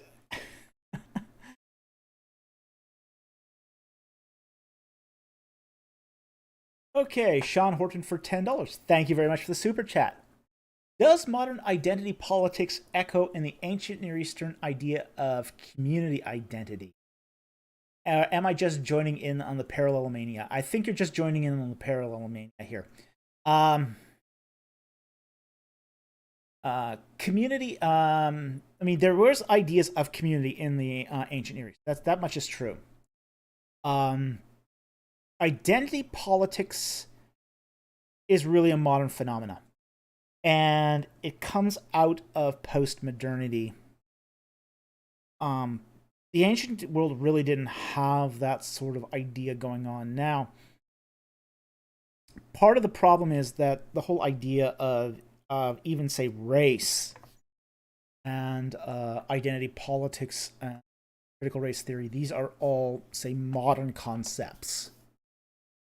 Now, this is not to say that Egyptians didn't have an idea of ethnicity. They did definitely have a strong concept of ethnicity. And even ethnic superiority and xenophobia. Okay? But they don't care about things such as social justice. They don't care one whit about that sort of stuff. They're all about, say, protecting resources. In the ancient world, community identity, ethnicity, it's all about, say, who gets to eat the food. That's what it's all about. One of the jobs of the king was to protect the boundaries of the people, the Ramech, which is the people in general, the pot people, which is the upper classes, to protect the food supply from basically outside invaders. That was the job of the king. Protect the food supply from the outsiders. Those who would want to come in, eat the food that would basically cause death and starvation amongst their own ethnic groups. This is part of the reason why there was so much animosity between, say, ethnicities in, say, the ancient Near East. But it isn't, say, identity politics or anything close to that. That's its own modern beast. And it has its own modern problems and its own modern considerations. So, I think there is a little bit of too much. You can actually over parallelize things as well. And so I think there is a sort of a cautionary tale there. Like, for example, Catherine Cooney, tries to take modern identity politics and graft it on the ancient world, where she talks about feminism and patriarchy in, say, ancient Egypt, and queens of Egypt as say, trying to break the patriarchy. Well, they're not breaking the patriarchy. Honestly, if anything, they're leveraging on that. They're leveraging on that for their power base. So, that's the problem with sort of grafting modern concepts onto the things of the past, is you end up creating anachronisms. Reading modern ideas into the past distorts the past. So I think this is one of those areas where we just got to be a little careful, because we've got modern history, the modern events, we've got ancient history. Sometimes there's a parallel, sometimes there isn't. We have to be very, very careful that we don't just as I say, superimpose our modern thinking on the past, because then we're not looking at the past through ancient eyes, through an emic perspective, but now we're then basically reading our own culture into theirs. So anyway, thank you very much for the super chat. Interesting question. And thank you very much for that question. Okay. RG Strategy for $5. What is the current understanding of the death of King Tutankhamun? Ooh, the so-called boy king who was really not a boy when he died. He was 18, by the way. The current understanding of the death of King Tutankhamun is there's no consensus at all. Everyone has a different opinion on how King Tut died. This is just one of those sort of very, very controversial sort of topics in Egyptology. Some people think he died of he fell off a chariot, broke a leg, had a septic wound, and died that way. Some people think he got his, was poisoned. Some people think he was, stabbed and killed in his sleep. Some people even think that King Horem, murdered him, and I took over the throne after him. There's a lot of different views on the death of King Tutankhamun. I don't think there's enough evidence to, at this point, warrant any particular view at this point. Which is why I don't take a view on this. I don't actually have a view on the death of King Tut. I just don't think there's enough evidence one way or the other. Now, it does seem that he was clubfoot. He'd probably, but he was also able enough to ride a chariot. We have lots of depictions of him riding chariots. It's even possible that at some point he may have even led a campaign. That's possible. Probably not likely, but it's possible. I think there's some evidence that he did lead campaigns. But as anything sort of beyond that, he is his death is going to be a mystery, and I think it's going to remain a mystery. His body has been subjected to so many tests that I think at this point, the Grand Council of Antiquities is basically putting a stop to almost all these tests now, and basically saying, look, we've done MRIs, we've done X-rays, we've done scans, we've done skin samples, we've done, chemical analysis of his tissues and hair and all that. We're not going to pluck this guy bald looking for stuff. Okay, so they're putting a sort of a stop on all this unless it's a non-invasive test, and there's really a limit to how many non-invasive tests that can be done on a mummy. So I think at this point we're just sort of left in the air, sort of going, well, we don't know. A lot of theories out there, no scholarly consensus, and I don't think there's any sort of evidence that really points to one theory over the other. So anyway, thank you very much for the super chat. Very much appreciated, and it's good to see you here tonight. Okay. And we got a question here from Cam Britt. Good to see you for $5. Thank you very much. What are your thoughts on the Angel of the Lord? I personally think he is a pre-incarnate, but what are your thoughts? Thanks. Okay. Many people do think that he is a Christophany. And a Christophany is essentially a pre-incarnation physical manifestation of Yahweh. Okay? Second person of the Trinity, but a pre-incarnate manifestation of Yahweh. Where he shows up as a body, or having a body. So many theologians sort of take that view. So I don't have a problem with that view. I think there's an interesting question though that comes with that view though. And some people have asked the question of, well, how, in what way is Christ pre-incarnate?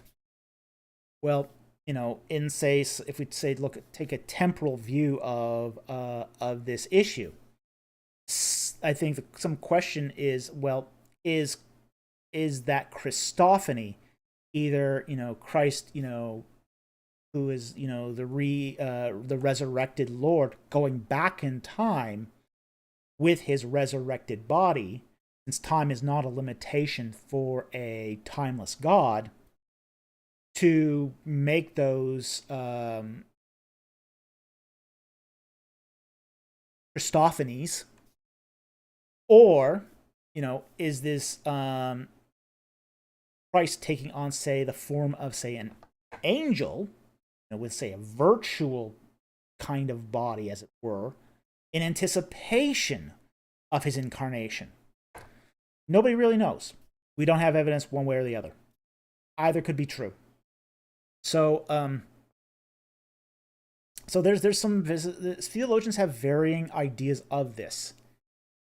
If it's a sort of that precarnate, virtual manifestation of a body, then it's sort of a virtual body, but not a real one, in the sense of being fully human. At the same time, too, if he does the sort of the time travel back, then it is a fully human, fully man and fully God manifestation. So again, don't know. I do sort of side with a lot of theologians here that do think they're Christophanies. So I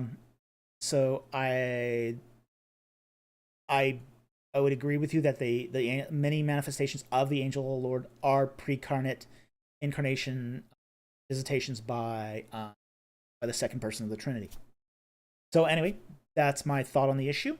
Thank you very much for the super chat. Very much appreciated, and have a great night, Cam. And I think we're at the end of the super chat. Maybe there's one more here. John Harris. Awesome. All right. For $4.99. Thank you very much. Very much appreciated. Do you share the dome-shaped flat Earth view of ancient Near Eastern cosmology? Given your stance on inerrancy, how does this affect inspiration? It doesn't. Put bluntly, it doesn't, because the sort of the idea of the dome of the Earth, or the Earth being flat, being suspended on four pillars over a primordial sea, that's all analogical language. It's language meant to describe something in analogical terms in a way they understand it. It's not forcefully asserting that that's the way it is. It's just using analogical language to go beyond what they currently understand. So this does not affect inerrancy one iota. Let me give you an example of this analogical language, which is that it says in Genesis when the flood began, the windows of heaven opened and the rains poured out. Well, nobody in anywhere says that the Israelites believed that there were literal windows in the sky that opened up. Okay? So, nobody actually believes that. But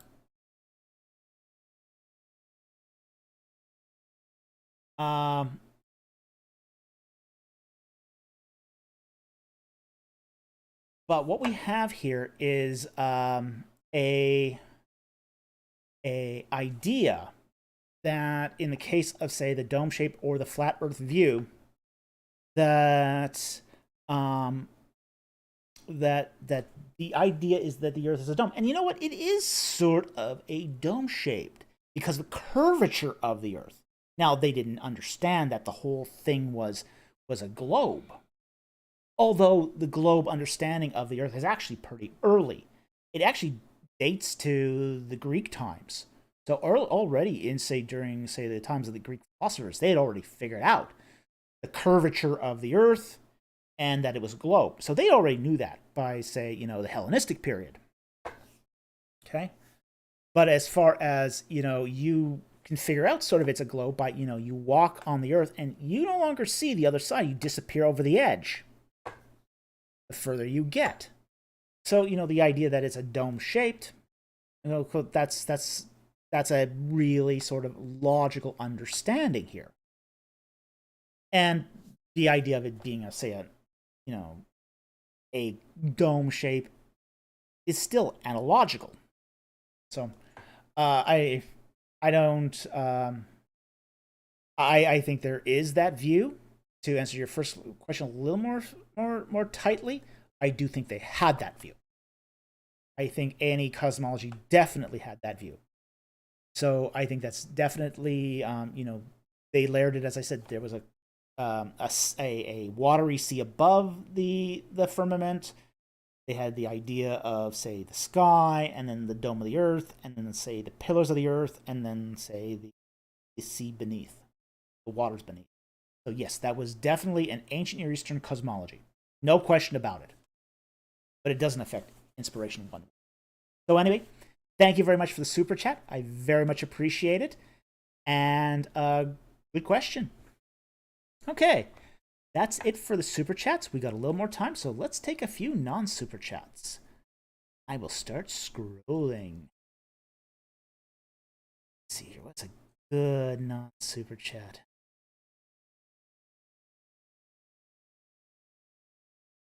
Um,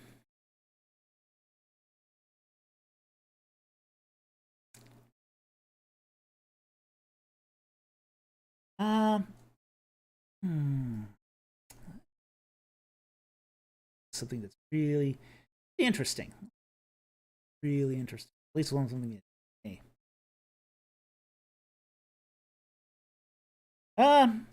Okay. This is a quick one. I'll take this one really quick. What is the Egyptian name for Cerbid El Qadam? Jew Mafkat. Okay. Mountain of Turquoise. That was the name. So that's the name of Cerbid El Qadam in Egyptian. So Mountain of Turquoise. Mafkat being the name for being the word for turquoise. Okay. I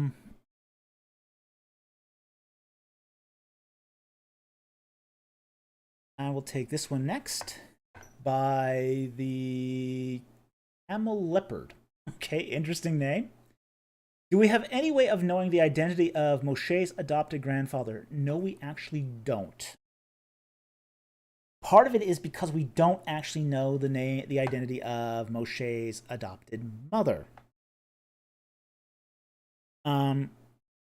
There's some legends that mention the name, but nothing that's concrete enough to be for sure what the name of his adopted mother was. We know she became a daughter of Pharaoh. Now, I use the word became. Now, the text says she was the daughter of Pharaoh. One of the problems with this in Egyptian,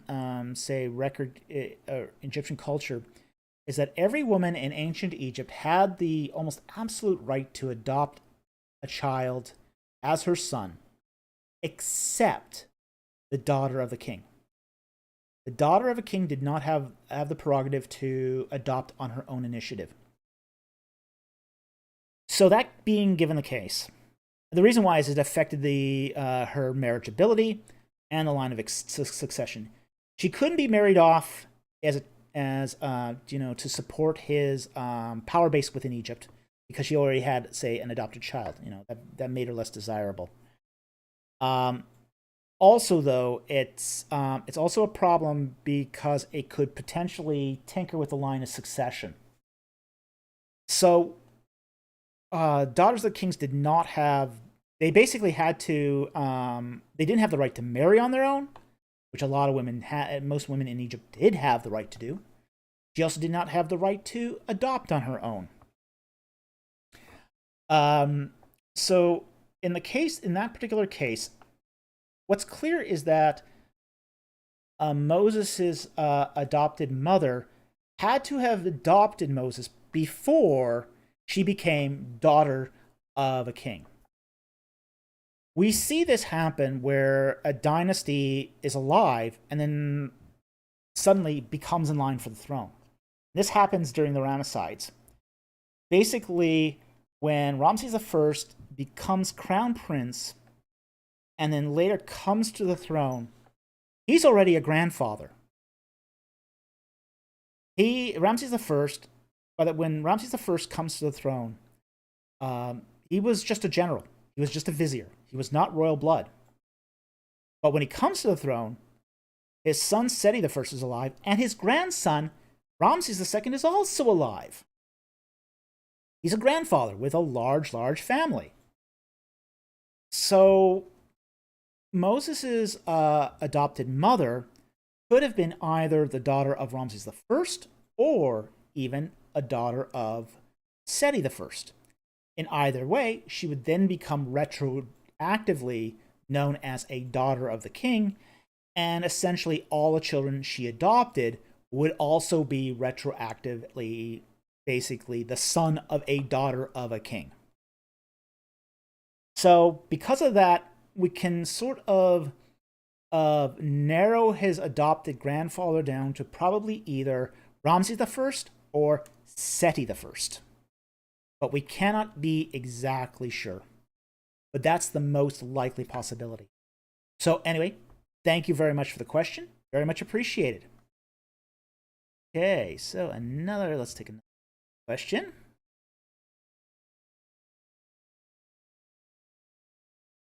Ooh, take that one. See it. Cam's question. Did the Egyptians have an idea of vampires? That is an interesting question. The answer is yes and no. There is a pyramid text spell called the Cannibal Hymn.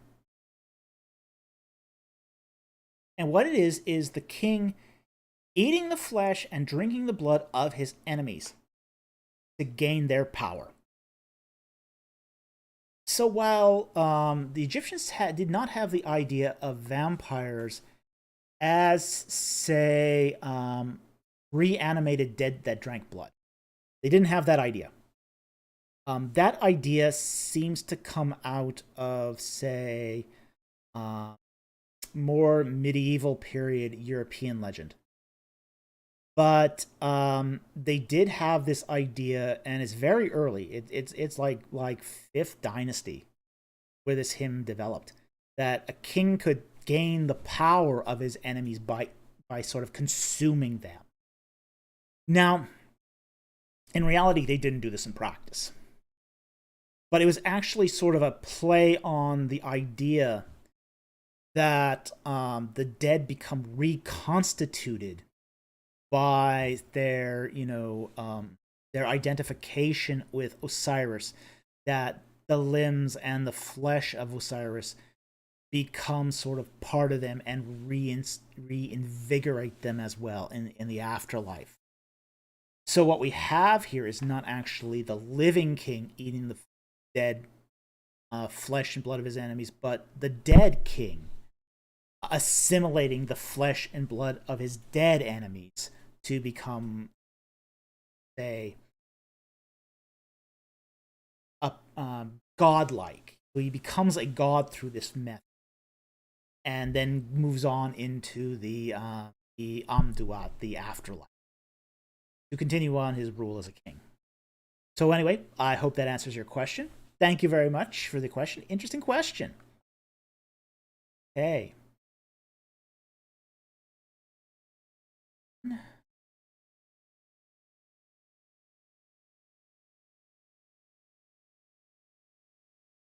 Some more questions here. Little time left. We'll go for another 10 minutes, and then we're going to call it a night. Hey. RG strategy. I think Dr. Falk should grow a Mesopotamian beard, one of those big Assyrian beards.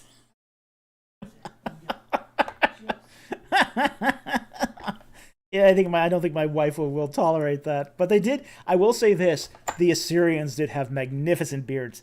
Now, interestingly enough, you go and you look at a relief, an Assyrian relief. You'll see these guys with these big, bushy, monstrous mountain men beards, and then you'll see some men right behind them with no beard at all. You see that in relief. Those guys without beards, they're eunuchs. Okay? The Assyrians were also big on eunuchs. So if you ever see a relief, The guy behind him without the beard is not a crown prince, because the crown prince also has a big bushy beard. The guy behind him with no beard, he's an official. He's an administrator. He's a eunuch. So, there's a little tip here for looking at Assyrian reliefs that are kind of really interesting, and what sets them apart is the beard.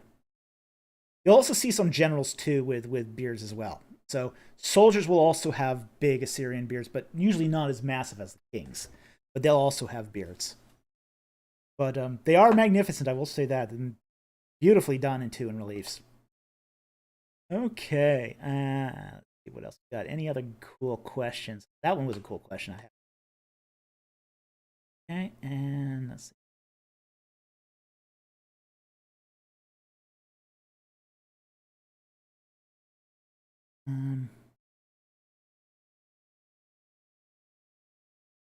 Take this one. I'm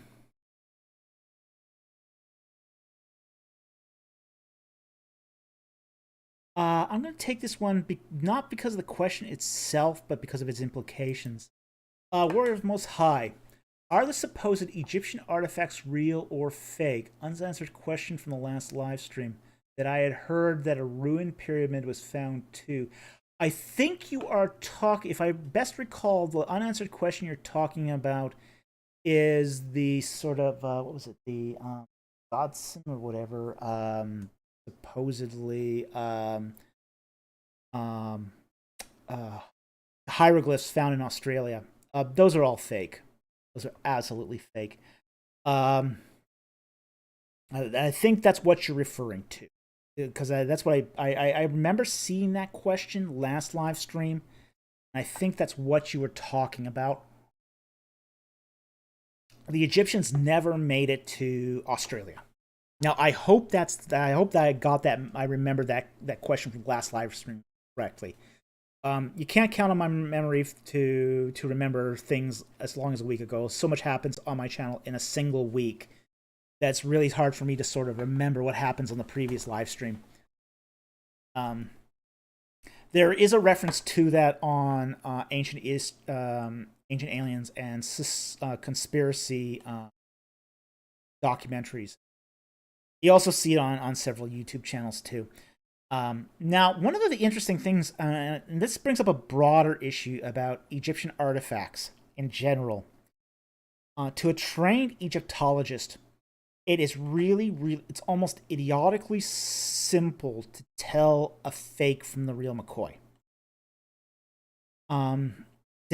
You get a sense after you've handled, and one of the great things about Egyptological training is at some point you usually get the opportunity to actually handle real artifacts. You know, you'll hold a real Egyptian pot, you'll hold a real Egyptian statue, you'll get to hold little Shabti figures. You get to feel what they look like and turn them around and have a look at them from all sides. You know, one of the things that they say in the finance industry was one of the ways they trained bank tellers to sniff out counterfeits is to handle the real article. Basically, if you have that teller training where you're just only handling nothing but pure, absolutely unadulterated currency that you know is absolutely genuine, and you handle it enough, you can feel the fake, you can feel the counterfeit with just a touch of the fingers. Egyptian artifacts are very, very similar. You handle enough Egyptian artifacts and you can almost see a fake almost instantaneously. You know, it just sticks out. It's like a sore thumb. It's like you took a hammer into your thumb and you can't ignore it. Fakes of Egyptian artifacts are really sort of easy to detect. And some of this is the fact that the orthography of the writing may be incorrect, spelling may be wrong. I mean, you know, one of the things I love when I go to visit is I do go to the souks or bazaars, and you know everyone is pitching their wares, as it were, and they got these tourist knockoff fakes, and you know you can tell instantly they're knockoffs. Occasionally, they will try to sell you a real artifact that's been illegally dug up.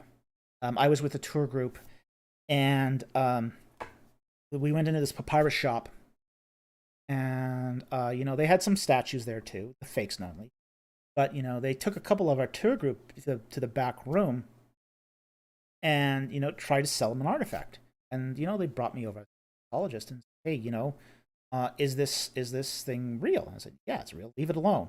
You don't want to go to jail over this, okay? Yeah, it's real. Put it down, step away from it. But that's because the real thing is very, very easy to note, to sort of discern. The real thing's easy to discern, and that's part of the reason is because the fakes are so easy. So, when I look at something like sort of the quote Egyptian artifacts from Australia, they're so ridiculously fake, it's not even funny. It's just not even funny. No Egyptologist would even confuse it for a fake. Confuse it for a real artifact. So, anyway, I just wanted to bring this question up because of, say, the implications of it. And frankly, anyone who I've seen some, say, lesser experienced or lesser trained Egyptologists sort of make statements of authenticity, and you kind of go, "Oh, sure about that?"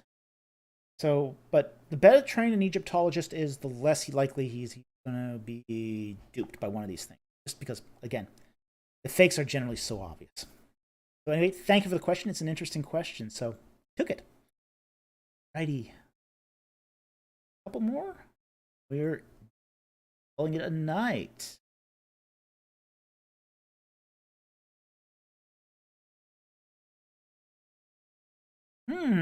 Okay.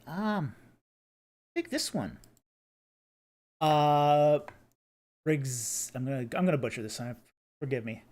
Rezeg Nador Hittite. Is Hittiteology relevant to the Bible? If yes, how? Okay.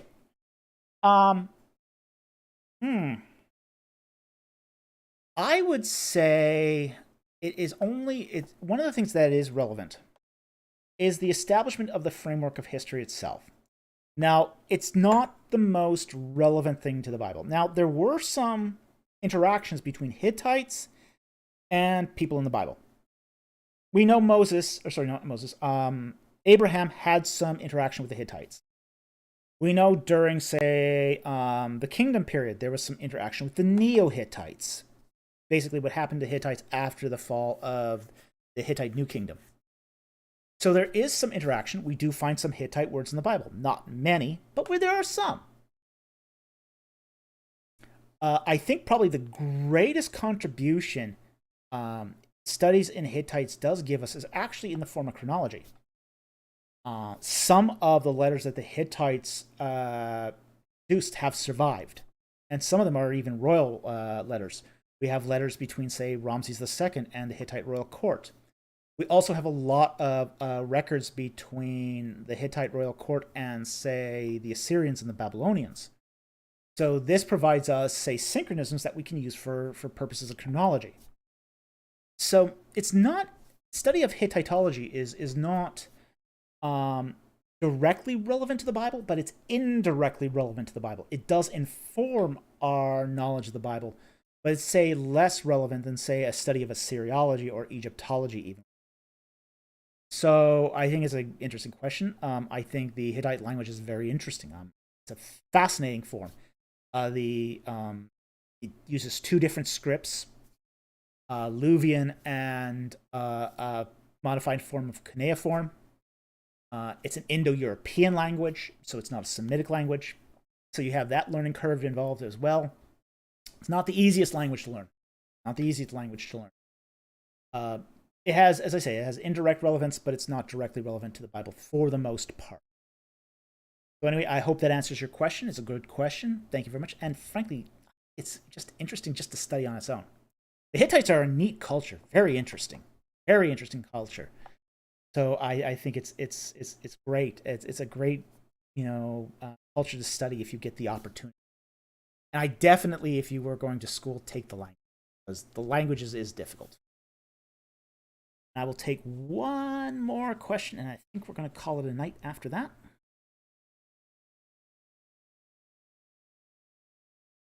I've taken already one of 501 Mobius's questions, so I'm going to take a different question. I'm not going to answer that question. Will I convert to anything? Nice try, Chris Cole.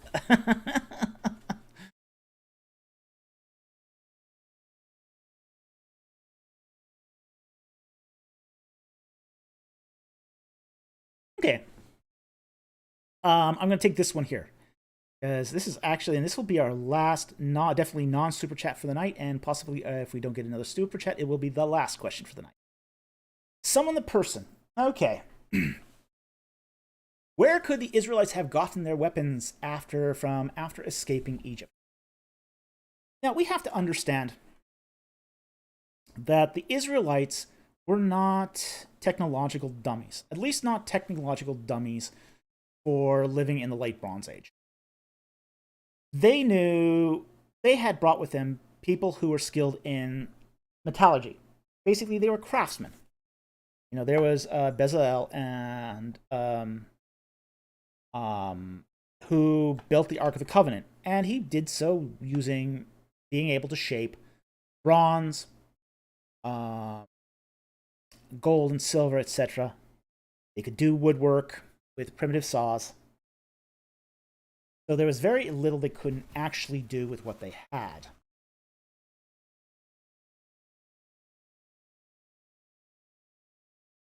As far as where did they get the weapons? Well, you know, the Sinai still had trees. Didn't have a lot of trees, but it had trees. There's acacia and almond trees out there. They used the acacia trees for making the Ark of the Covenant, but they could also use the trees for smelting. Okay, you know, you got scraps, you got the leaves, you got that stuff. You can take that stuff and you can burn it and you can smelt with that. Okay? If you had a termite nest, you can use that to make basically a kiln. That's refractory material because it's very, very high in alumina. So you can turn that into a kiln. You know, demolish a termite nest, and you've got the clay suitable for making a kiln. No problem. Lots of termites out in the Sinai. Okay. As far as the bronze, well, you know, they were very, very close to Cerebit al-Qadam.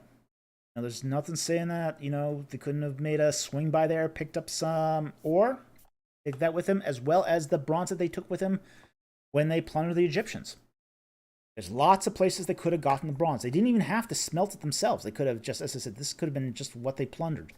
But if they hadn't, there were still people trading in turquoise and copper-rich ores in the Sinai.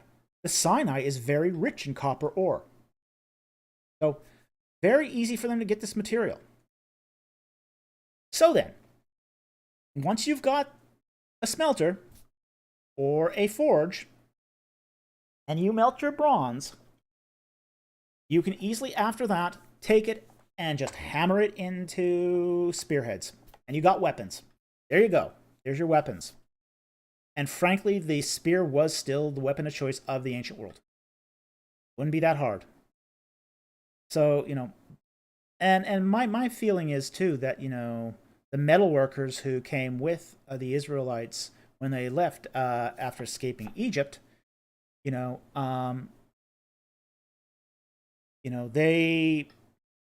would probably didn't just do the articles for the tabernacle. They probably worked on weapons as well.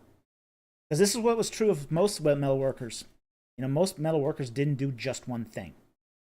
They did many things. They did many different items.